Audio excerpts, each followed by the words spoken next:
Welcome back, everybody, to your daily update on the state of the Malazan Empire. And yes, we're back in the Malazan Empire. We're back with the Bonehunters, Book 1.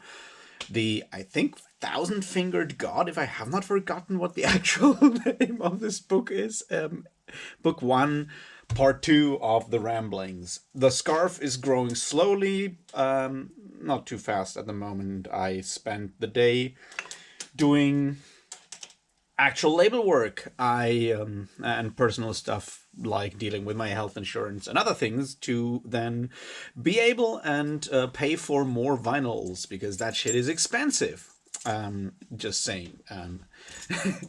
Anyway, I still found some time to do some reading slash listening, and I'm here to talk about it. So let's get into this. Cheers.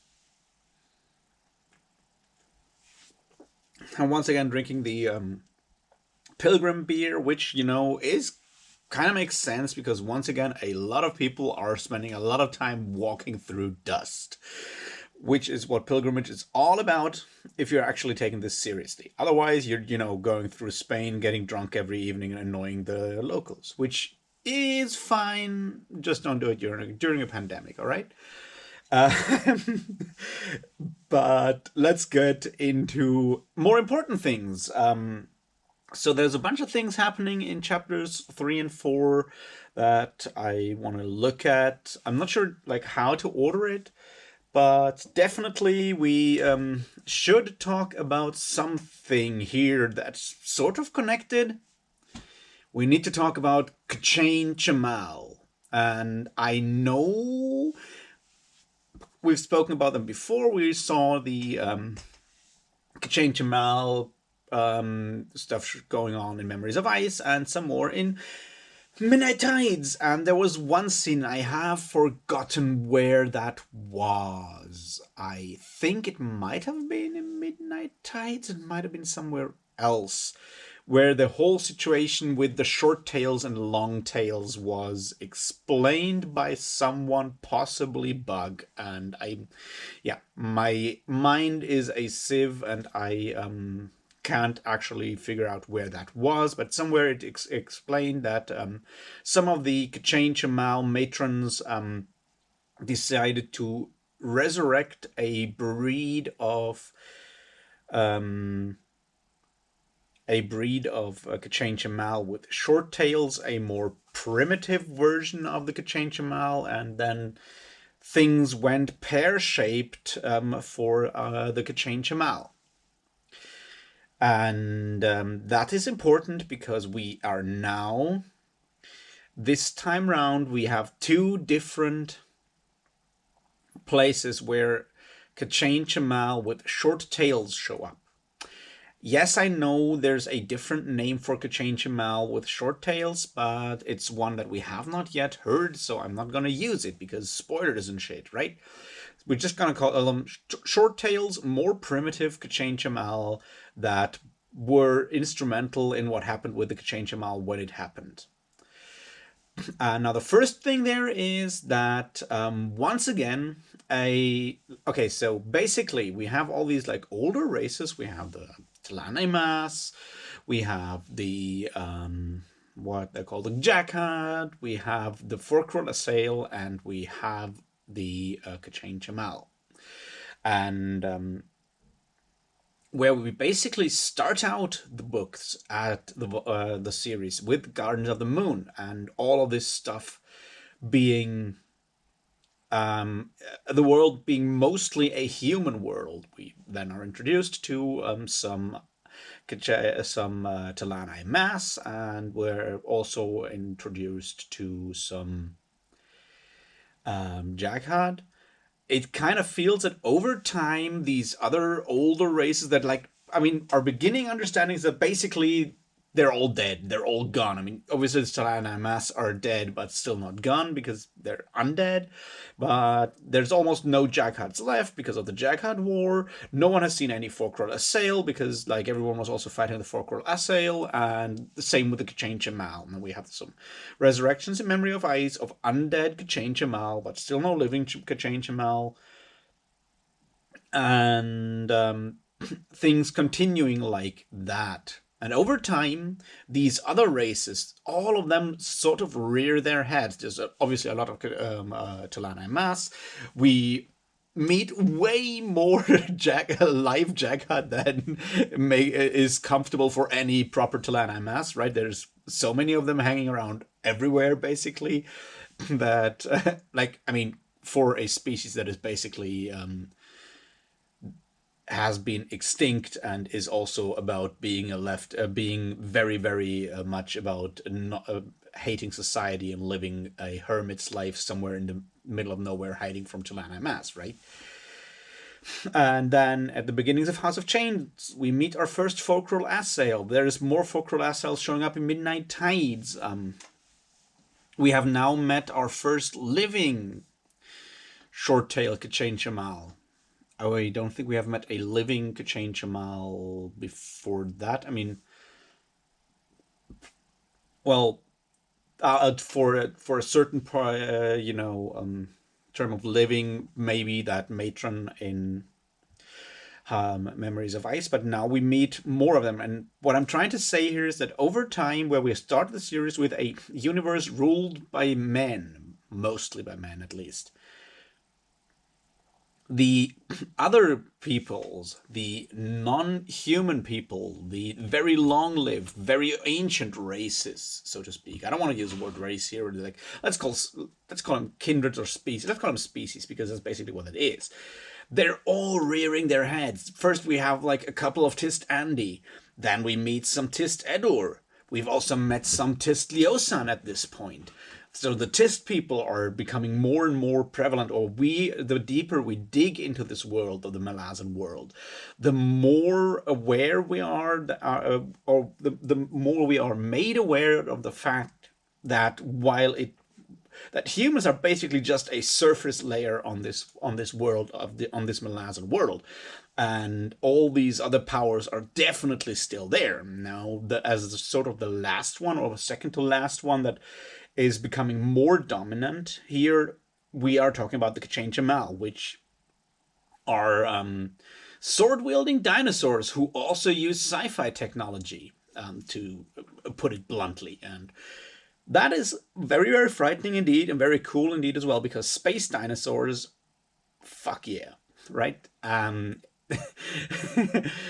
what I mean by that is that obviously we have the one scene, that glorious battle between Karsa Orlong and that one short-tailed Kachain there, that is very much, I love the fact about this one that you have this long battle. It's very extremely explicit fight scene with all the brutality and all of that. And it is just so primitive, right? It is so primitive. On the one hand, it's like they are not actually using their weapons. Like, they're not using weapons. Karsar, like, basically throws his sword away as a sort of decoy to then trick the chain. And from then on, it's just as primitive as it gets, because Karsar is just battering that reptile's head in, where the reptile is trying to also just like crush him. So it's very much a very primitive fight. And on the other hand, it also ends up with Karsa being thrown down into a latrine pit and being basically buried in shit several times now, once at least. And the level of making an epic fight like sort of comic, on the other hand, by it being so stupid and primitive, and also the combatants being covered in shit, is a very, very special way to, subvert the idea of these really heroic fights, of like duels between monsters and heroes that you usually have. That's something I find well worth mentioning. And yes, in the end, he just, like, Carson just batters in that reptile's head with his fists, and that's brutal. Another thing that we need to look at here is, I'm jumping around here a bit, because just realize that, okay, let's not do that. Let's go to our other two meetings with Kachane or sightings of Kachane within these two chapters. There's obviously a scene where our good friend, I'm always saying our good friends, which obviously is not true. They're not our good friends. And I hope, of course, are wrong. Although I'd rather have him as my good friend than my enemy. Anyway, what I'm trying to say is that we have the scene where Karlam and Quickben are wandering through the Imperial Warren at that point, or some other Warren. It's not quite clear because things are weird, and they see like all these sky keeps on the horizon coming in, and it's a lot of them. And we know sky keeps are originally like the vehicles that the chain whatever use, right? So the Kachane Chamal, or whether they're short or long-tailed, are apparently on the move again. And then the last bit of Kachane, that's where it gets really weird, is that situation with Mappo and Ikariam, where they clamber down into that rock crevice and find that one skykeep that accidentally, while moving into a different warren, like going through a gate, ended up in the rock, which by itself is a really cool thing. I can just imagine, like, if you'd play that out in the role-playing game, you throw and they completely fuck up their gate navigating roll, and you look at a table, or you don't look at a like mishap table, you're just like, all right, you're stuck in rock, you're fucked. Anyway, they go down there, they explore it, and basically we see Mappo and Ikariam going through that thing, which is a very science fiction-y environment, right? It's like it has anti-gravitation technology in there. It has these long like hallways with these like small room doors on the sides with the numbers over it. It looks like a spaceship from inside. It's built out of rock, yes, and it's apparently powered by I don't want to call it their dragon reactor, but basically that's what it is apparently, because in the middle of that like that inner cave, you have what I will call the reactor chamber. In a way, you have that huge like city buildings thing, and in the middle of that you have like flying kinda this smaller rock thing, and within, when they get in there, like there's obviously anti-gravity, like gravitation doesn't work in there, so they have to like crawl over there like in a spaceship or something, and then they come in there and you find that huge dragon being like nailed to a cross.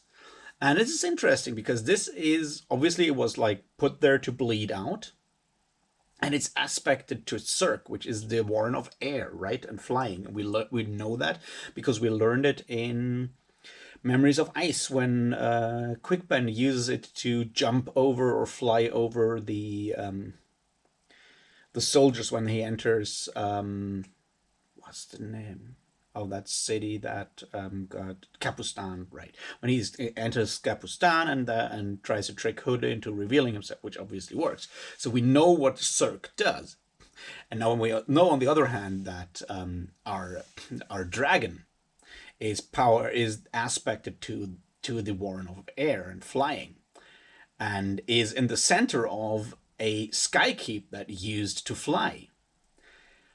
I mean, this is me speculating, but basically what they did is they took a flying air, like a dragon, which we learned before, has, is aspected to a certain Warren. We also learned that the Warrens are basically connected to blood and magic. Like magic is connected with blood there through Gruul building the Warrens or creating the Warrens as these different paths of magic. And the dragon aspected to that specific Warren has obviously, its blood is basically the pure power of flight. And you nail one of those buggers on a cross in the center of your giant rock, you slowly bleed it out. What it bleeds is the power to fly, right? Sort of, in a way. So What they're doing there is they basically build themselves a giant rock spaceship, or like airship in this case, um, that is powered by a dragon that is slowly bled out, or by the blood of a dragon that is slowly bled out, which is brutal and cruel. But it's also very sci-fi technology ways, which is why I called it a dragon reactor. I know that's a bit bad taste. Consort like dragons will probably try to cancel me for this, but this is sort of the way I would interpret all that technology in there. And this is an interesting aspect because once again, what this shows us is that there are hard rules that govern the Malazan world that are very similar to the hard rules of physics in our world. So you can use magic in a way if you want to as a sort of technology. We've seen the Kachane stuff is very much mechanisms, a lot of that. There's like these smaller spaceship like or like smaller airplanes kind of things around. What they're powered by, we don't know. But apparently some of that stuff is technology powered by magic, where you just take the magical force and then use it to power your machines, which is a weird combination. But I'm not one to complain about science fiction elements in my fantasy. I do think that can make really cool worlds, because why shouldn't there also be technology in a world that has magic? It's like, why not? We have Samar Dev doing a lot of sciencey and technology stuff. When we first find her, she's basically there with what, I don't know, you would call a Drazine, if that's like the word, like these machines for like these cars that you use, you're armed with levers to, push around. Which, yeah, so that's also technology. The fact, like the Moranth stuff, is also technology. It's not magic. Although I don't know what they mean by alchemy, so it may still be magical in the end. But what we find there is that the power of magic, being by nature very elitist, does open up the space for the development of science and technology, which could be seen as a less elitist and more democratic way to achieve power in a way. Because for magic, that's always the thing. For magic, to be a magic user, to be a sorcerer, wizard, you need a specific talent. It's either there or it's not there. Technology is something everyone can use, and everyone potentially can develop if they get the education, right? There will be people out there who don't have a talent. They can learn everything about sorcery and still not cast spells because they lack a talent. But everyone has at least the potential to learn to live, to read and write, to read books, to build hypotheses, and construct like theories, and from them develop technologies. That's something that is democratic and open to everyone. So the fact that just because there's magic out there that solves problems for a specific elite doesn't mean that at that point technology will not also develop, right? And I think that's a very important point there about the Malazan world compared to a lot of other fantasy worlds, where you basically have this whole idea of like, when there's magic, then technology doesn't work. It also is an interesting aspect because a lot of other like fantasy worlds have this technology or science versus magic conflict in the background, where it's like the more like people develop like technology and science, the more like the sense of wonder drops and the magic leaves the world, which is sort of the kind of thing that you see in a way, I guess, with stuff like Tolkien. And it might just come all the way from Tolkien may have just taken it from the Kalevala, where he took a lot of other stuff from as well, where it ends basically with Christianity coming to the land, to Kalevala, to the land of like the Finnish land, and the gods, not gods, but those super, like those heroes, those magical heroes like Väinämöinen and all these other, then just leaving because that new child of Christ is born there in Finland in a sauna, which I'm just dropping that out there. The last book of Kalevala is the best Christmas story ever told, because it basically is Mary being pregnant with the boy child, and she sends her maid, which she has, to Herodes, who offers her his sauna outside of the city on the heath, and there she bears a child, and then that child gets all stroppy and sends Wainamoinen away, and he's like, yeah, fuck it. I'm gonna go with all my magic. Here's my cantilay. Learn how to play it yourself, and then he's out of there. And so, quick aside, I'm sorry I'm rambling, but basically, I feel that's sort of where this idea of magic versus technology kind of comes from on one level. The other, obviously, is the idea of starting to develop more sciences through the age of the Enlightenment, like proto-Enlightenment, with people like Francis Bacon and his ideas on the Novum Organon, going out to start to find primitive rules to actually sort of find rules according to which the universe works, and that's fine. But that kind of leaves the magic out of it. Like another, like obviously would be Max Weber when he's talking about the disenchantment of the world, all these different aspects of where religion, at least according to Charles Taylor, and science, education take away the magic from the world. And a lot of fantasy worlds have also taken that to heart. But so far within the Malazan world, that's not the big dichotomy that's going on there. It's like you can be Samar Dev, who is a witch but also a scientist, and that works. You can do both. You can, because they're not mutually exclusive. They're not they're not mutually exclusive. You can be scientific about magic as well, for example. So that's just like one of those things that I feel make the Malazan world not unique, but definitely more special, or show that there has been a bit more thought put into how these things work, and not just grab one of those typical world building designs from your shelves, right? Anyway, that was longer than I thought about. Something that I didn't actually think about talking about. That didn't make any sense. So yeah, I got sidetracked, is what I'm trying to say here. So yes, that certainly was a one thing that I found interesting to look at in these two chapters. The second thing I feel that we need to talk about is a more political aspect, and that is that we have met so far. We have been in two cities, sort of in two cities. We've been in Ugared, or we've also been in Earlytown, but we're not actually been much in Earlytown. But what we've seen is Ugarad and also Igatan. And those are both cities who, at this point in time, are still under the control of rebels. So they have their newly erected Faladin, and all of that. And the way they are portrayed is, in both cases, that you have these elitists, like these parts of the elite that are now ruling again, because there may have been some blood connecting them to the Faladin that were alive before the Malazans took over. I don't know, it's not really explained, but both of them are portrayed by Erickson as very weak, and one is obviously basically a heroin addict, like an opium addict at least.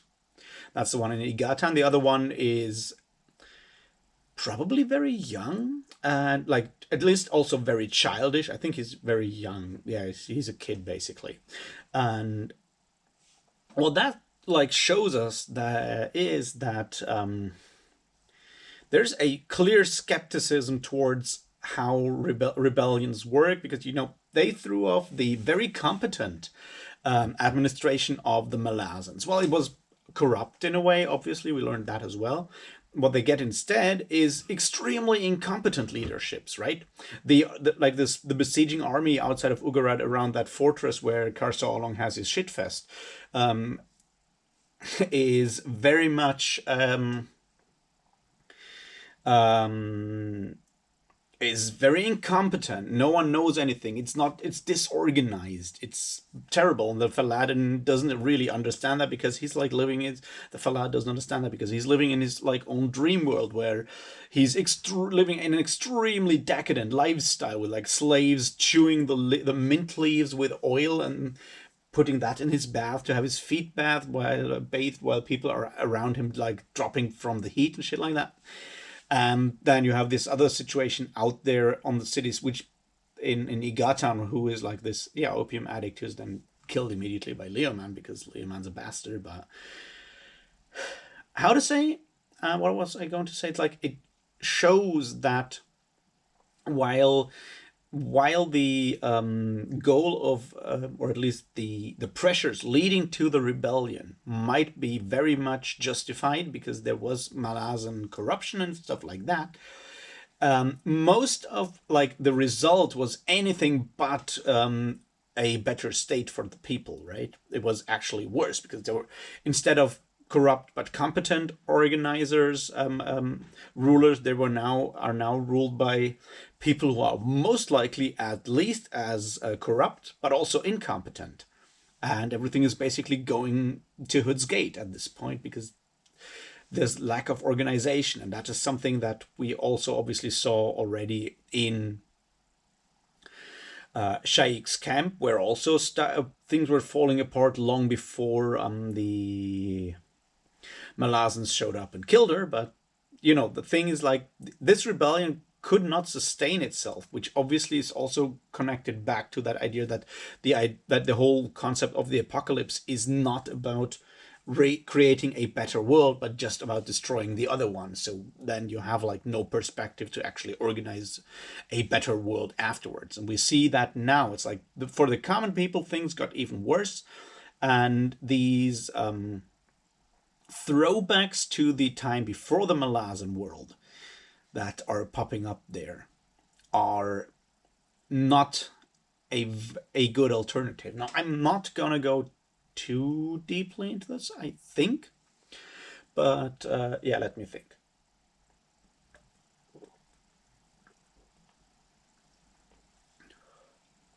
There's two aspects about that I wanted to talk about. And the first one is that you can't go back in time. Once conquest and colonization have happened in the world, you see that in the real world as well as in the Malazan world, you can't just take that time away. You can't go back to an imagined better state before. That doesn't work. It didn't. You always have to move forward, and that's something that the Malazans, that the people in Seven Cities didn't do. They tried to return to a glorious past by finding their old Faladin and putting that, or like the heirs of their old Faladin, putting them on the thrones, making all that, like trying to return to a glorious past. That way does never work because A, that glorious past probably wasn't very glorious. B, it was swept aside by a power that, for a certain definition of development, was better developed or further developed, had more technological, military, or whatever scientific or whatever advantages to actually manage to sweep away that older system. And even though you may be able to overturn that for a while, there's still, a lot of that advantage of those advances, they remain. Those, like, even if you throw off the rulers, the occupying force, all this other stuff that they brought with them, what you may call, like in a bad light, may call culture, that shit remains, right? That stuff remains. So that's why you can't go back in time. And if you try, all you get is brutal corruption. I don't know.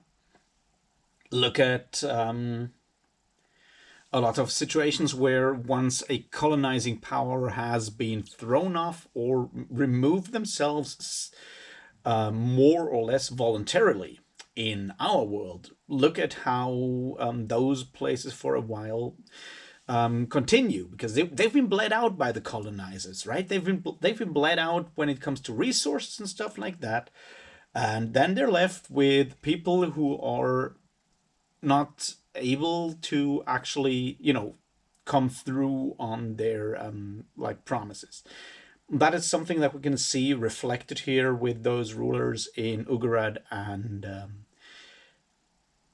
Igatan, if we want to, read it that way. I'm not sure if that's a thing that Stephen Erickson thought of when he described those scenes, but I just feel it's important to point out that all the rulers of the liberated cities of 7 cities that we meet are all very much unsuited to actually ruling these places. Whereas the Malazans, well, they were also not very suited, especially not Pomqual and so forth, but at least in theory, they were able to govern places and at least have a working civil administration. So that, I feel, is a point worth noting.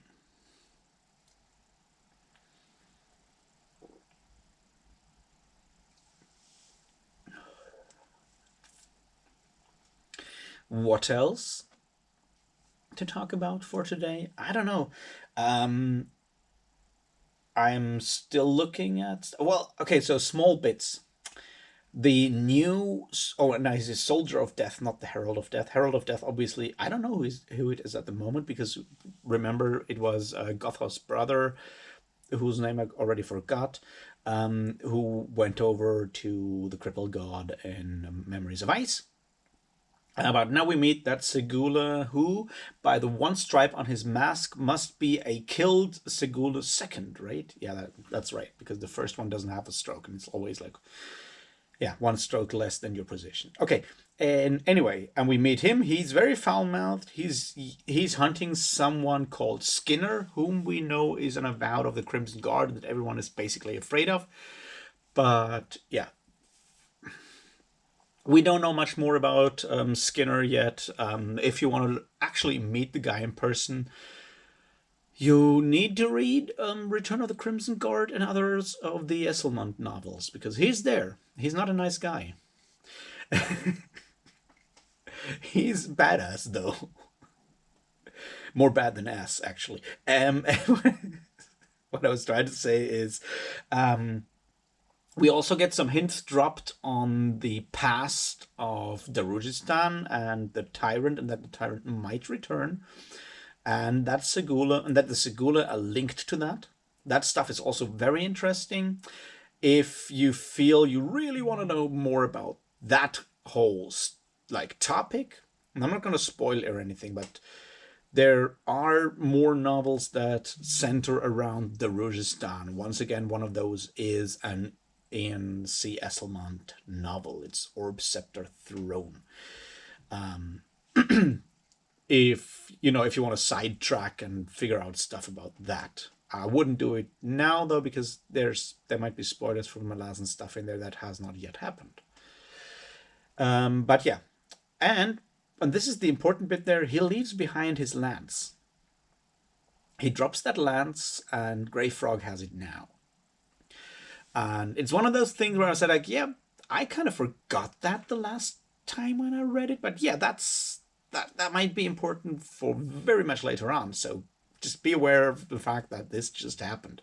Also, apparently, Drek, the worm of autumn, has killed not only her worshippers in Kartul that we saw in the prologue, but also in this monastery. So there is something weird going on within the cult of Derek, where apparently a certain goddess is not very, very happy with her worshippers, taking rather strict measures there, which, makes a lot of sense when you realize the fact that we've spoken about before.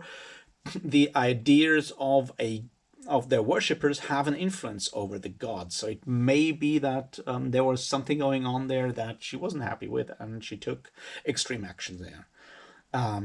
Also, someone drops the hint there that the pantheon is, splitting into factions. I mean, we've heard that before in Memories of Ice, actually, where we learned that Poliel has joined the Crippled Gods side. Now, obviously, having your pantheon split and war against each other is something that has happened in all kinds of mythologies. I guess the best known one I is probably for a lot of people is probably the Iliad in the Greek mythology, or Greek epic poetry more accurately, which is famously about a battle in the pantheon spilling over on the real world and the other way around, because there's like half of the gods are helping the Trojans and half of the gods are helping the Greeks, and they're fighting them like amongst each other, and has an impact on the real world and the other way around. So that is probably the most well-known one. I guess you could also take from Norse mythology the struggles between the Aesir and the Vanir that famously Robert E. Howard then took for his Hyborian Age, where you have these tribes fighting each other, which is cool. But yeah, so there is some good old conflict within the pantheon coming up, or it has already started. We'll see how that continues. And that's the interesting thing there that I'm trying to point out as a takeaway here. It is important to look at the actions of people connected with gods or of gods at this point, at their interactions with humans or other persons, as part of that conflict between those different gods. So yeah, Hood's soldier dropping a lance may not just be accidental because he's a bit angry at Skinner.